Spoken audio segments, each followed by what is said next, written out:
در هنگامی که مرد با زن خود همخوابه می شود، الله سبحانه و تعالی 4 عمل را، یعنی 4 کاری که در هنگام همخوابگی می شود حرام کرده است. این 4 عمل کدام عمل است؟ اولینش این است که نزدیک شدن از راه عقب حرام و خلاف اسلام است، خلاف دین، خلاف گفته الله است. پیامبر صلی الله علیه و سلم می‌فرماید خدا لعنت کرده است بر مردانی که با زنان در دبرهایشان مجامعت میکنند. حدیث طبرانی است.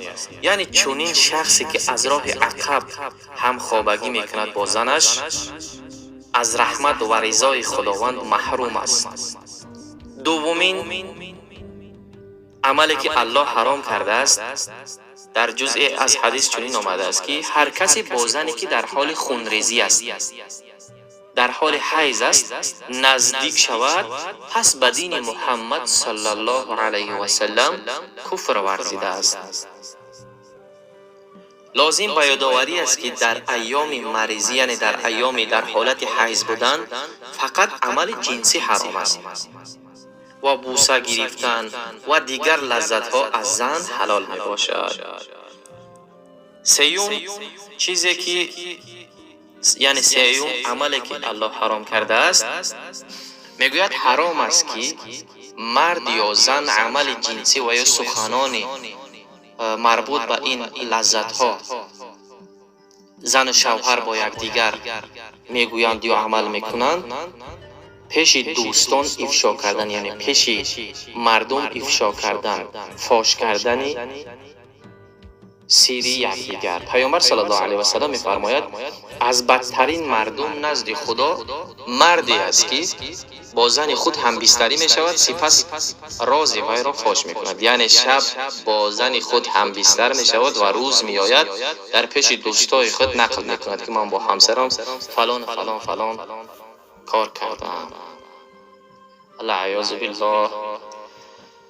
چهارم عمل حرام این است که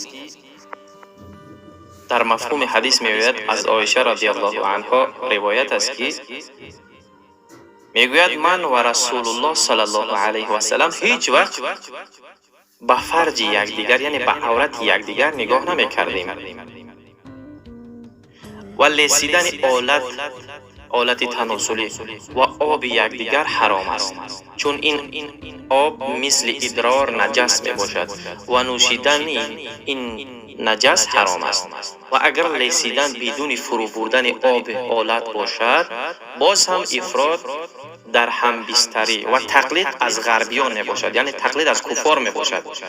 و مجبور کردن یکدیگر، یعنی شوهر مجبور کند همسر خود را که این عمل را انجام بده، غیر فطری جایز نیست و شایسته نیست زبان مسلمان که آلوده ذکر و تلاوت قرآن می باشد با محل نجاست تماس پیدا کند.